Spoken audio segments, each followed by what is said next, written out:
everyone! Today I'd like to go through a quick art tutorial on making pixel art specifically in MakeCode, because I feel like there's a lot of pixel art tutorials out there, but there aren't very many specific to this program. And I hope by the end you can make your own characters in MakeCode, similar to the MakeCode style that's built in. Let's get to it! Okay, so getting started. Before you even make the pixel art, I suggest you start with a sketch. You can make this in any style you want, at any proportions.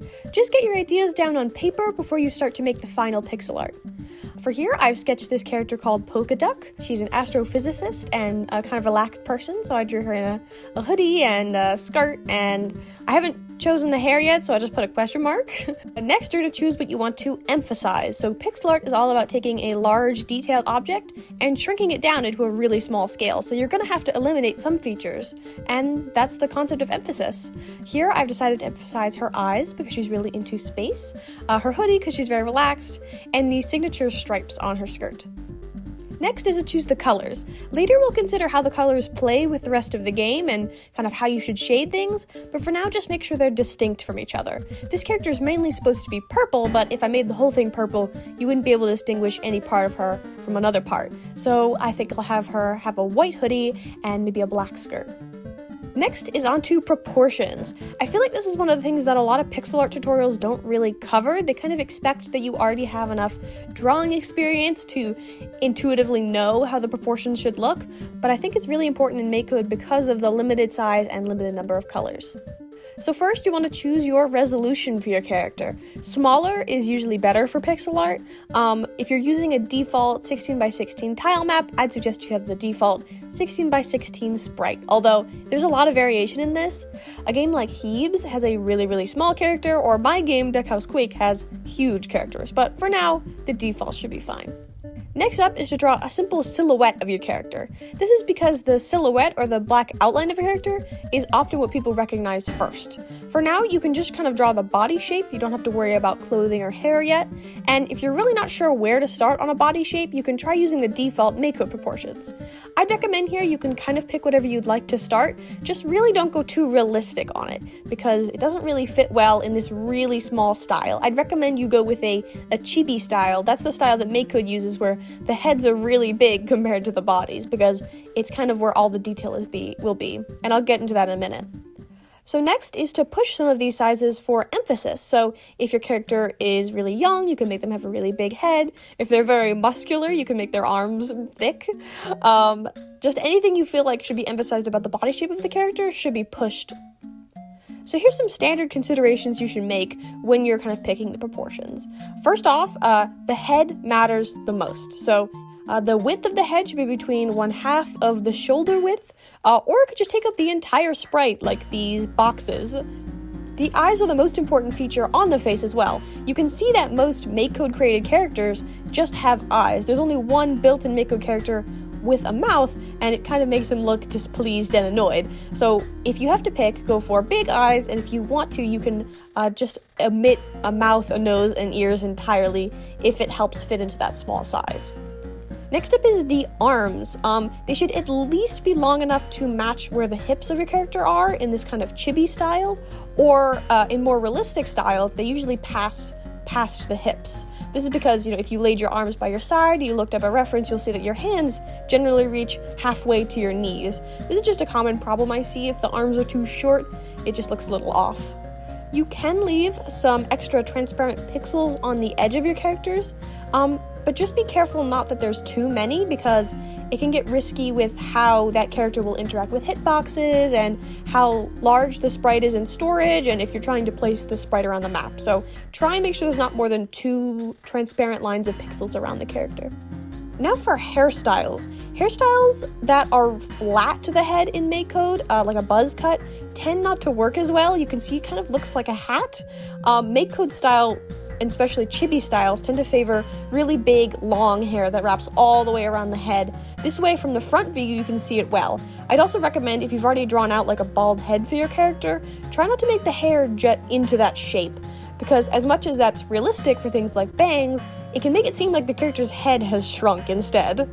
And for the legs, I'd recommend they're about the same length or longer than the arms to just look realistic. Although that can change a little bit. I just recommend you play around with the leg length to see what looks best in your style, because that can change a lot. You should definitely consider how the sprite will be used when you're designing the proportions. You're probably going to have to draw your sprite from the side. This is a mistake I make a lot. If you're going to draw this character from the side, make sure not to just flatten them out. You can see in the built-in MakeCode style, when the characters turn, they're still the same width. As much as that's not quite realistic, most people are a lot flatter that way than front on, it makes the character look a lot better and behave a lot better when you're playing as them. Also consider how you're going to animate the character. If you see in this fish sprite that's built into MakeCode, if you only have a few pixels for a feature like the tail, you can only animate it a little bit, like going up and down. But for the built-in bat, they wanted a lot of expression in the wings, a lot of movement, so they made them very big. So consider if you have a feature that you really want to animate, give that a lot of pixels. If it's going to sit still or only move a little bit, just give it a few. The whole proportion part gets a lot easier with practice. A really great tip I saw from this pixel clip video is to practice drawing objects around you so you can easily see the resemblance between what you've drawn and what's in front of you, and see, okay, what should I remove, what should I keep, how can I get a person to recognize this object without drawing it directly. You could also look up online references of other styles if you're trying to go for a specific look. Next is onto color.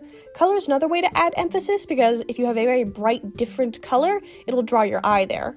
You should think a lot when you're choosing colors for your character about the background they'll be on. If you have a farmer who's going to be on brown dirt all the time and you dress them in all brown, they're just going to disappear. So you have a character in the ocean, dress them in red maybe, not blue, that kind of thing. Outlines can help with this, which I'll detail later. There's a point often brought up in the forums by users like Razor the Gecko and Luke that you should maybe try using an alternate palette. So while the built-in MakeCode palette is really well designed and I feel like you can draw anything in that palette, it is sort of seen as the default palette. So if you want your game to have a unique feel, a unique look, maybe it's more dark or maybe it's more pastel, I'd really recommend you go to a website like LowSpec and look for other color palettes. They should have 15 colors. If they have too many, you can just cut off a few extra. I recommend using a website because picking your own colors by hand can get really complicated really fast with things like color theory, cohesion, shading ramps. It's a lot to deal with. You could even limit your color palette to less colors to give it a certain vibe, like black and white. That's more of an intermediate tip, but it is something that will really make your game stand out once you have the MakeCode palette down. Okay, so now you have the proportions of your character, you have the colors down. Here are some technical tips to get onto before you move on to things like shading. First, you should understand what pixel perfect is. So basically, when you're drawing a line of pixels, you want it to always be 1 pixel wide. But sometimes you draw it and it has these things called doubles. That's where when the line is going around a diagonal, there are 2 pixels in a row forming this kind of corner. This makes the line look like it's jagged and bending at a 90-degree angle instead of smooth. So it's often recommended to be pixel perfect by only connecting the pixels on the diagonals and erasing those extra doubles. Another thing to avoid is orphan pixels. These are just pixels that are left all alone or barely attached to the main sprite. This is mainly just because they look like they could fall off and it distracts the viewer. One thing to keep in mind is that gaps or negative space where the transparent pixels are have a really big effect on how someone perceives your art.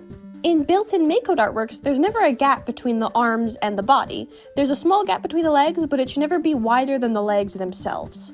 You can play with this, and there's some cases when a really big gap is very useful, or some cases where realistically there should be a gap, it's best to just simplify and keep it small, because sometimes a gap is so small that in reality, keeping the gap in overemphasizes it.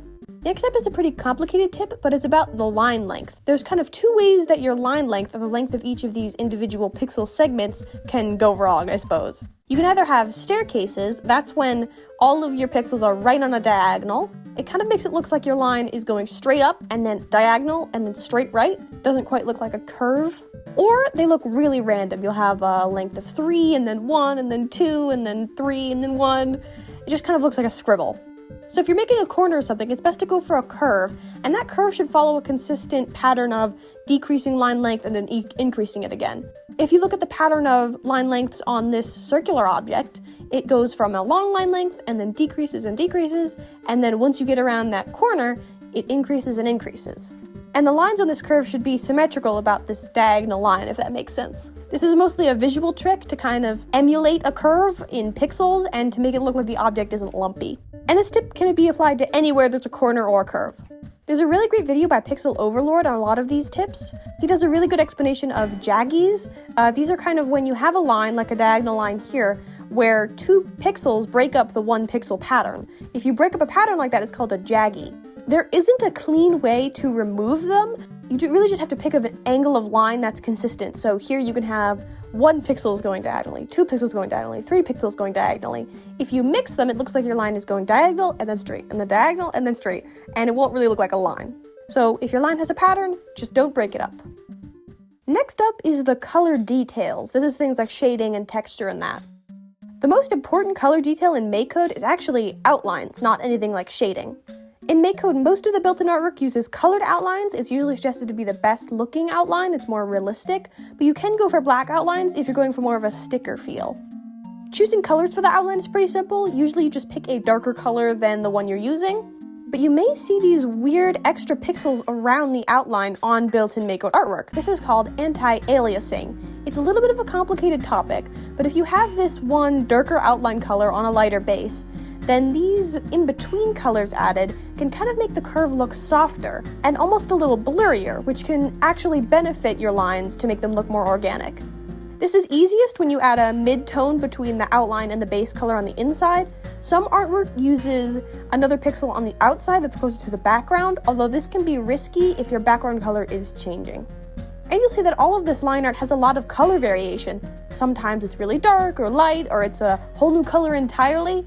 There isn't too much rhyme or reason to this. You can follow a shading pattern, or just adding variation can make it seem like your object is more colorful and bright and like it's reacting to the light around it, even if there is a little bit of randomness to it. One thing that's a little overemphasized in other tutorials that doesn't apply to MakeCode art as much is shading and highlight and texture. At such a small 16:16 scale with so little colors, it doesn't usually come into play that much, but my main tip would be try not to pillow shade. That's when you imagine the light is coming from a flashlight you're pointing at the character, so the point right in the middle is the lightest and the point right at the edge is the darkest. That's not really quite realistic. As you can see from all of the MakeCode artwork, if I show you the shadow and highlights, the light is coming from the top, like the sun, or a light on the ceiling. So when you're drawing your highlights, you'd put them at the top, and shadows, they don't quite go at the bottom, they usually go wherever there's something to block the shadow. In MakeCode, this is usually right under the chin. But both shadows and highlights are pretty minimal. A little goes a long way, and even just one shadow on your character can be enough shading at such a small scale. But shading can also be really important in animations, like if you turn the character to the side, the farther arm and the farther leg will be shaded to show that they're farther away from the camera, and to help when you're doing something like a walk cycle to distinguish between the 2 legs if they're the same color. You can also add some highlights on the hair, because hair can be really shiny. A lot of the shading and highlight will come down to the texture that your material holds, so if it's very shiny, you'll shade it more. For most human characters, they're pretty matte or not shiny, so they don't really need that much highlights. If you want a more detailed texture like you'd see on a fabric, you really only have 2 choices, that being dithering or dotting and stripes, because that's kind of all that fits. But these can be enough to add a lot of texture, especially things like clothing, hair, or things with color variation like scales. Next up, I think, is the most important tip that you'll hear around a lot, and that is obviously the hardest one to swallow, but the best way to get better at pixel art is to practice and experiment and use references. Practice really does make perfect, and even if you don't quite like your art style now, just experimenting with it and drawing a bunch will really help you figure out, okay, what am I trying to go for? What do I not like? What should I change? What should I keep when I try this new experiment? In the end, there really isn't one best way to draw or best pixel art. You're really just trying to discover, when you're coming up with a character, how do I actually execute that in a way that I like? You can see that in MakeCode style itself, it has a lot of variation. Some have outlines, some don't. Some are flat, some are shaded. Some are more realistic, and some are chibi. This is a great tip by Luke and Woof Woof, but if you're inspired by a certain game when you're making yours, you should definitely reference that pixel art. Of course, copying it one-to-one would not be great, but if you just say, okay, I like that the heads are really big in this one, or okay, I actually really like the thinner, more realistic proportions in this game. Or if you're recreating a real-life object, you can reference that and just try and simplify it down. It's different from other art references. You're not trying to copy the image one-to-one. You're just trying to get the most important pieces into the pixel art and get rid of everything else. Lastly, if you're in need of more practice or more tips, there are tons of other art tutorials online, including pixel art. This one's just meant to be very MakeCode specific, so this should give you the tools if you want to go on to new tutorials. Okay, speed round. So the quick version of this tutorial is that you should start with a sketch, then move on to a silhouette, and keep in mind some standard proportions or proportions of the style you're going for. Then move on to flat colors, go to a colored outline, and do some minimal shading and texturing if you need. Then just make sure all of your lines are pixel perfect, and you're basically there. And very quickly, here are the shortcuts and tools in the asset editor that'll be really helpful when you're making your pixel art. Some of these you probably already know, that being the pen tool, the eraser tool, the fill bucket will fill in a shape, the line tool will make a perfectly straight line, although be careful because the line tool does make jaggies. The rectangle tool will make a rectangle, the circle a circle. This one will let you select an area and move it around. This can be helpful for if you want to change up the proportions or copy paste something from one character onto another. The hand lets you move around the space. And the eyedropper will let you pick whatever color's on the page. There's some cool shortcuts to help you make art faster, although you don't have to worry about that quite yet. This 2-color picker will let you pick 2 colors at once. The first one that's more dominant will be what happens when you left click, and the other one happens when you right click. So this can be really useful if you're coloring with 2 colors or you want to have your eraser on your right click button. And X will let you swap between them. Control A lets you select the whole canvas for copy pasting. These buttons will let you flip whatever you've selected horizontally or vertically or rotate it, which is really useful for animations. And this button's pretty underused. It lets you replace all of one color with another. It takes whatever your second color is and replaces it with your first color in the image. Finally, you can use these buttons to shortcut to the color you want instead of selecting them. You can use Control F to generate a quick outline, although obviously this isn't the same as the colored outline I was talking previously. It's more of a sticker outline. Okay, I hope you learned something. Thank you so much for watching, and I'd love to see what you guys make. Ping me at random user on the forums if you want any help or if you want to just show off your art. Thank you, bye!